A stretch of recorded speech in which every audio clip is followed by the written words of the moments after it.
Hello, APUSH students. This is Master Instructor Chairman General Thorson, the Benevolent Dictator, coming to you live from Bunker 167.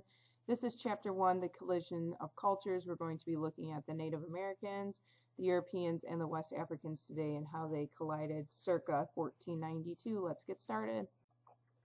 Here are the three groups we're going to be focusing on today in this lecture. The first group is the Native Americans. They came circa 22,000 years ago from Asia. Some people believe that they had come across on the Bering Strait from areas like Mongolia, but now there has been facts and artifacts that have shown that many came by sea, the ones that were living in South America. They came from places like Polynesia and Japan, but most people that came here that are still Indians today pretty much come from Mongolian and Siberian roots. The other group we're going to be looking at is the West Africans. They came over as slaves around in the early 1500s. And the third group we're going to be looking at is the Europeans. Now, they first started coming to the New World around 1000 AD. That was with Leif Erikson, or Leif the Lucky, who was a Viking. But nothing really came of it, and no one really knew about it or heard about it because communication was a little lax back then. But about 1500, and we're going to see why people started coming over around that time. The Europeans started to come from places like Portugal and Spain to start with. Let's look at the Native Americans first, circa 1492. Now, we will focus mostly on the North American Native Americans, but we do need to talk a little bit about the Meso and South Americans. They were much more advanced and civilized than those in the North. They were much more connected than they were in the North, but there were some positives about the North, but you're going to see that it's going to be easier for the English to eventually conquer these people in the North since they are so diverse and they don't have a common language. In North America, they lived all over the present-day United States. The areas that were most populated were California area, the Northwest Pacific Coast, the Southwest area, and the Eastern Woodlands. When it came to trade, they did have large trading networks across the land, and they promoted free trade. But when it came to land use, they hunted, gathered, and cultivated. Cultivated meaning they used agriculture. Now, some of these natives did actually sustain agricultural communities, but most were nomadic. And they also believed in collective land use, meaning that everybody shared the land and used it together. Very communism style of living. Also utopian, someone might say. But you're going to see that the Europeans are going to kind of clash with them against this because Europeans believe in private ownership of land rather than sharing. When it came to religion, they did believe in a greater spirit, but most of the things that they worshipped were many different gods within spirit. They basically worshipped nature. When it came to social organizations, they believed that the basic unit of the Native American was the family, and that they believed in the idea of kinship, which meant that they had strong family bonds. They believed in an extended family, where the whole tribe was basically a family, and that the elders instructed the young, and the young were supposed to honor and respect the elders. They did divide labor based on social order. They did divide labor on gender roles as well, similar to that of what we've seen with the Europeans. Next, we're going to talk about West Africa circa 1492, what was going on there and how that's going to affect the Americas. Well, when we look at West Africa, we need to first look at their trade, and they had vast trading networks that connected them all over the world. But the biggest one of West Africa that connected them to Europe and Asia was the Sahara Highway, which was a trade route that connected West Africa with Northern Africa, where most of the trading was being done since it was based on the Mediterranean. But Islam was something that we saw in North Africa and in the Middle East, but it didn't spread down into West Africa until about the late 1400s, about the time when they were being shipped away as slaves. So who was the first one to start this slave trade and the trade with Africans via the Atlantic coast? That would be the Portuguese. They came down about the 1470s, and they wanted to trade with West Africans on the coast. Now, it had two effects. Number one, it gave direct West African access to each other rather than the West Africans going on the Sahara Highway up into North Africa. So they were actually dealing with Europeans face to face. Also, this is when we're going to start seeing the trading of West African slaves to Europe, because that's where the majority of the slaves came from, was West Africa or the Gold Coast. How exactly did the slave trade start in West Africa? Well, in the 1480s, Portuguese started to build large sugar cane plantations on islands just off the West African coast, and it was a very labor intensive job, and they needed a lot of labor, a lot of workers, cheap workers in their eyes. And one way that they went to this idea was that they wanted to get West Africans to work for them. And then this idea started to catch on with the rest of Europe. Now you need to remember that slavery is not a new idea. Slavery and slave trade had been going on for centuries, even millennia before this. However, this is a different style of slave trade where before it was usually prisoners of war that would be slaves, or they would have systems that are similar to indentured servitude, where we would see slaves be slaves for a few years, or they would and then become free, or we would see slavery done as a punishment for a crime. This is where we're seeing slaves for life kidnapped and then being slaves for life, and their children being slaves as well. When it comes to their culture with religion, social organization, and land use, we're going to see that they are very similar to the Native Americans. When it comes to religion, they again felt that there were many spirits in the natural world, but they also believed in one greater single creator. Now, this is something that the Muslims and Christians who they encountered believed in as well, but they did clash with them because Muslims and Christians don't believe in the natures in or the spirit in the nature world like they did. Also, when it comes to social organization, like the Native Americans, they believed in a lineage, they believed in an extended family, and that's how you were able to decide on who would be rulers or not.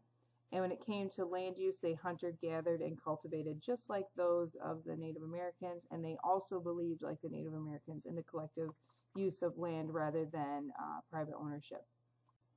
Now we're going to talk about the Europeans around 1492. They had just gotten out of the Black Death, out of the Dark Ages, where we saw the bubonic plague, which killed about 1/3 of their entire population. And now they started to reproduce and started to become populous again. And with that became an overpopulation and a demand for more goods and more services. So that is one reason why they decided to go exploring. Another reason is that now we're seeing monarchs strengthen. We no longer have feudalism where monarchs are weak and the strongest thing you see are nobles, which are very dispersed and all over the place, or we see the strength of the papacy. We're not seeing that anymore because the Catholic Church lost the Crusades and people started to kind of second guess. They didn't really sure about the Catholic Church anymore being really all that powerful. So they turned to their monarchs, and then we start seeing countries become more nationalized and people feeling more patriotic towards their country, so they want their country to be the best. Well, of course, kings and queens want their country to be the best, so they want to try to figure out any way that they can become wealthy beyond their means, and this was the way to do it, was through exploration. They saw the middle class gaining wealth this way, and they wanted to do it as well. The European social organization was much, much different than that of the West Africans and the Native Americans. They believed in a hierarchy, which is an organized social organization according to rank. Basically, on the top were the monarchs, and then below them would be the nobles and the priests, below them is middle class, and at the bottom is the peasants. They did not believe in extended families like those of the West Africans and Native Americans. They were more interested and believed in the nuclear family, which is basically the mother, the father, and the children. They did divide their work based on gender, similar to that of the Native Americans and West Africans. As for religion, Christianity dominated life. People were encouraged to suffer in this life to get to heaven in the next, especially peasants, but some people were starting to get away with that, becoming more secular or worldly or non-religious, and feeling that we can enjoy ourselves here and not have to suffer on this earth and still get to heaven. Monarchs also wanted to spread Christianity to these new worlds because they felt that was the one and only religion, and they felt that others around the world should know it as well. Let's talk about Columbus. This is the first sailor that we're really going to see go to the New World, even though we didn't realize he was there. He decided he wanted to go west, sail west, thinking that there was not a giant landmass in between Europe and Asia that way. And when he got there, he at first thought he had landed in Asia, which is why he called the new tribe, the tribe he met there, the Taino, the first group, he called them Indians, thinking he was in India.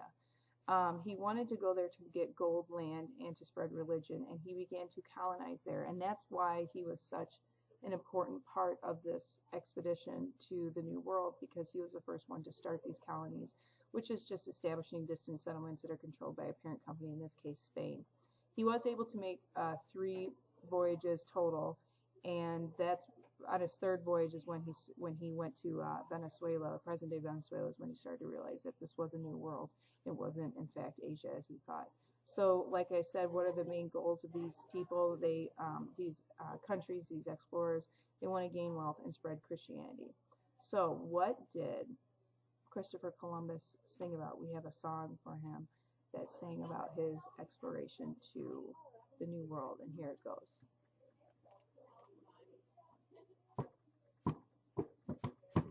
Boats and rows, gotta give me some of those boats and rows, boats and rows, boats and rows, gotta give me some of those boats and rows. The Nina, the Pinta, the Santa Maria, sailing to the west to get to India. Columbus is sailing on his Bella's boat. He got to the New World, didn't get the joke. Let's look at the impact that this encounter had when the 3 groups were to meet up. When it came to the Native Americans, they lost their land, they lost their possessions, and they lost their lives, many of them taking their own lives and even taking their children's lives because things were so harsh in the New World. Tried to fight back and failed. If you've ever read the book or seen the movie War of the Worlds, it kind of mirrors what was going on there, where the aliens were like the Europeans with all the technology, killing the humans, which were like the Native Americans who had nothing to fight back with. But most did die from disease brought by Europeans. That was the majority of the way that they were dying, wiping out many different tribes, some 80, 90, even 100%. So this is considered one of the worst cases of genocide in history. What impact did it have on the West Africans? Well, Native Americans couldn't survive disease, and the West Africans could survive smallpox. They were immune to it. So the West African slave trade increased by the Portuguese and eventually by the rest of the Europeans. And by the end of it, there were some 12 million Africans that were taken from Africa to the Americas. Now, it wasn't just North America where we saw these African slaves. The majority of them were actually in the Caribbean, Central, and South America. That's where we saw the majority of the African slaves go. How did it affect the Europeans? Well, one group turned out well. The monarchs gained land and gold. The Columbian Exchange provided more food and goods for Europeans. It was the trade network of goods that were foreign to the New World being brought to the New World by the Europeans, like horses, for instance, and then goods that were in the New World being brought back to Europe, whether or not they were grown there and then brought back to Europe, or seeds were there and they brought them to grow in Europe. But we also, with that, more people are eating. There's a large variety of food, and the population is going to increase.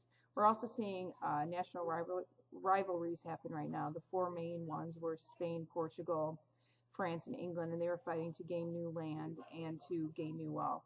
So when Spain and Portugal, the 2 major players at the beginning, were fighting over lands in Asia and in the Americas, they went to the Pope because they were both very Catholic people.